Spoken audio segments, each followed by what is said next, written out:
Hello friends, आज हम लोग सामान्य अध्ययन पूर्वावलोकन में उत्तर प्रदेश से जितने भी क्वेश्चन बने हैं राज्य आधारित प्रश्न। ठीक है, तो यहाँ पर उत्तर प्रदेश और उत्तराखंड दिया होगा। हम उत्तराखंड के नहीं करेंगे, सिर्फ उत्तर प्रदेश के करेंगे। ठीक है, 1990 से 2024 तक।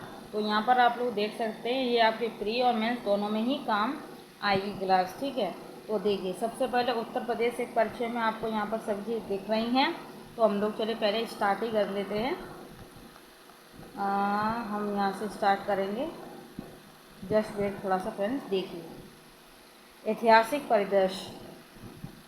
देखिए उत्तर प्रदेश में आपको क्या करना है, एक कॉपी लेनी है और नोट भी करते जाना है। नोट्स में देखिए आप, उत्तर प्रदेश में ताम्र पाषाणिक संस्कृति के साक्ष्य, ताम्र पाषाणिक संस्कृति के साक्ष्य मेरठ और सहारनपुर से प्राप्त हुए हैं। ठीक है, तो मेरठ और सहारनपुर ये उत्तर प्रदेश के ज़िले हैं जिनसे क्या प्राप्त हुआ, ताम्र पाषाणिक संस्कृति के साक्ष्य प्राप्त हुए मेरठ और सहारनपुर से। Most important.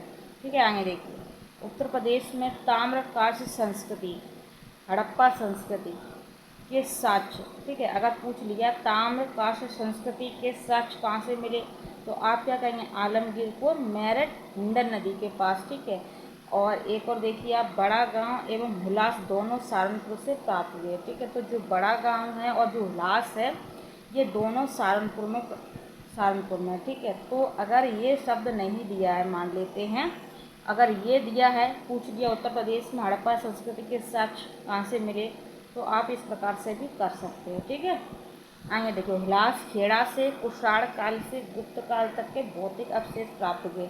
जो हुलास खेड़ा है वहाँ क्या हुआ, कुषाण काल था। ठीक है, उसके बाद गुप्त काल तक के जो भौतिक अवशेष है वो प्राप्त हुए, कुषाण और गुप्त काल के। ठीक है, यहाँ से कुषाणकालीन 200 मीटर लंबी सड़क, संयोजित जल निकासी व्यवस्था, कार्तिकेय की स्वर्ण प्रतिमा, चांदी के आहट सिक्के तथा कुषाणों के ताम्र सिक्के प्राप्त हुए। उत्तर प्रदेश में उत्तर वैदिक संस्कृति के लाल मृगभांड अवशेष के रूप में पाए गए। उत्तर प्रदेश में पुरापाषाण कालीन सभ्यता के साक्ष्य इलाहाबाद, अब प्रयागराज, ठीक है, कि बेलन घाटी से प्राप्त हुए। ठीक है, तो बेलन घाटी इलाहाबाद में। आगे देखिए, सोनभद्र के सिगरौली घाटी तथा चंदौली की चकिया नामक पुरास्थल से प्राप्त हुए। बेलन नदी घाटी के पुरास्थलों की खोज एवं खुदाई इलाहाबाद विश्वविद्यालय के प्रोफेसर GR शर्मा के निर्देशन में कराई गई। बेलन घाटी के लोहदा नाला नामक पुरास्थल से पाषाण उपकरणों के साथ साथ एक अस्थि निर्मित मातृ देवी की प्रतिमा भी प्राप्त हुई। इलाहाबाद, अब प्रयागराज के मेजा तहसील के चौपानी मांडो पुरास्थल से झोपड़ियों एवं मिट्टी के बर्तनों के अवशेष प्राप्त हुए। मध्य पाषाण कालीन मानव अस्थि पंजर के कुछ अवशेष प्रतापगढ़ जिले के सराय नाहर राय तथा महदहा नामक स्थान से प्राप्त हुए। महदहा पुरास्थल से अन्य उपकरण के साथ साथ सील जैसे सील होती है जिस पर हम लोग चटनी वगैरह बटते हैं, मसाला पीसते हैं। ठीक है, सिल लोड़े, गर्त चूल्हे, सवादान, अस्थि एवं आवास के साक्ष्य मिले। दमदमा प्रतापगढ़ पुरास्थल से हड्डी एवं सींग के उपकरण व आभूषण, ठीक है, मिले हैं। आगे देखिए, गर्त चूल्हे तथा 41 मानव सवादान भी मिले हैं। नवीनतम खोजों के आधार पर भारतीय उपमहाद्वीपों में प्राचीनतम कृषि साक्ष्य वाला स्थल उत्तर प्रदेश के संत कबीर नगर जिले में स्थित लहुरा देव है। ठीक है, लहुरा देव यहाँ से 1900 ईसा पूर्व से 7000 ईसा पूर्व के मध्य चावल के साक्ष्य प्राप्त हुए लहुरा देव से। ठीक है, ये संत कबीर नगर में।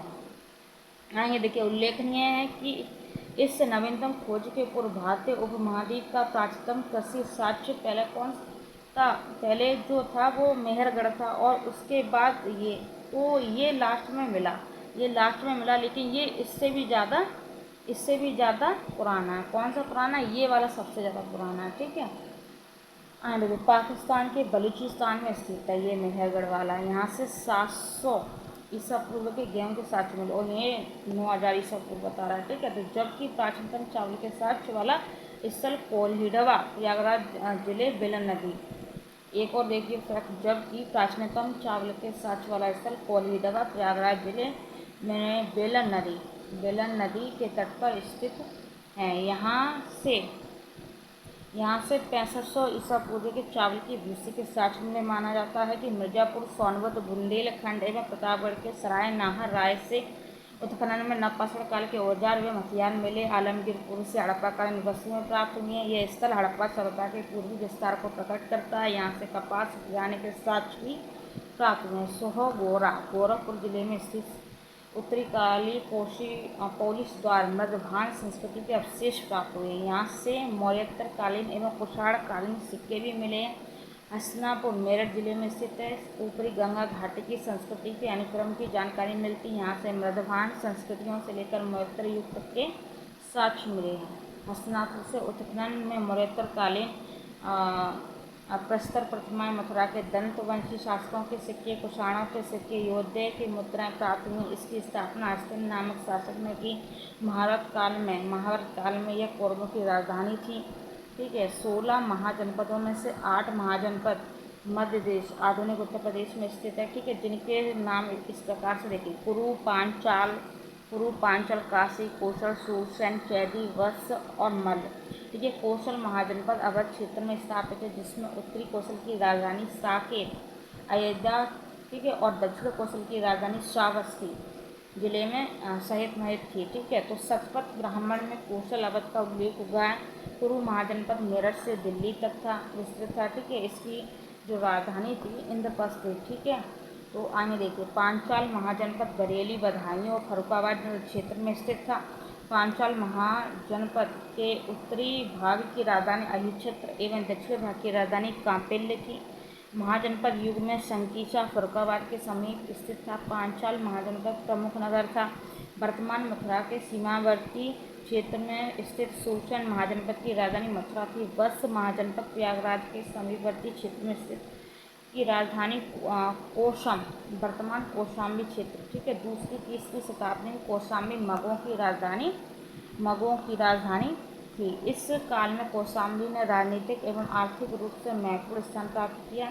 इसे आद नगरी स्थल भी कहा जाता। कौशाम्बी थेर पंथ का प्रमुख केंद्र भी था। इस नगर को हुर नेता तोरमाण ने अधिक क्षति पहुँचाई। मल्ल महाजनपद देवरिया गोरखपुर क्षेत्र की राजधानी कुशीनगर, कसिया तथा पावा पटगोना थी। कुशीनगर में 483 ईसा पूर्व में गौतम बुद्ध के महापरिनिर्वाण की प्राप्ति हुई थी। कालसी वर्तमान उत्तराखंड से जो कालसी है, ये कालसी वर्तमान उत्तराखंड में। ठीक है। तो अशोक का 14वां शिलालेख प्राप्त हुआ यहीं से। ठीक है। तो ये क्लास आपको कैसी लगी? ऐसी हम 100 क्लास लेके आएंगे। चलिए आगे और बढ़ते हैं। यहाँ से संस्कृत पदों से उत्कीर्ण ईंटों की एक वेदी मिली है, जो कि तृतीय शती ईस्वी के शासक शील वर्मन के अश्वमेध यज्ञ स्थल का साक्ष्य। महात्मा बुद्ध ने वैशाली में संघ में महिलाओं की प्रव्रज्ञा को अनुमति दी थी एवं प्रजापति गौतमी बुद्ध की सौतेली माता दीक्षा पाने वाली प्रथम महिला थी। बौद्ध परंपरा के अनुसार संकसा में भगवान बुद्ध इंद्र व ब्रह्मा के साथ स्वर्ग से धरती आए थे। संकसा से स्कंद बुद्ध का एक सिक्का भी प्राप्त हुआ है। ठीक है। संकसा से स्कंद गुप्त का एक सिक्का भी प्राप्त हुआ है। इस प्रकार से फैक्ट्स दिए गए हैं। तो ये क्लास हम यहीं समाप्त करते हैं। आगे हम यहाँ से स्टार्ट करेंगे प्राचीन काल में स्थितिपतन मिगदार और साथ में पीवाय की भी 16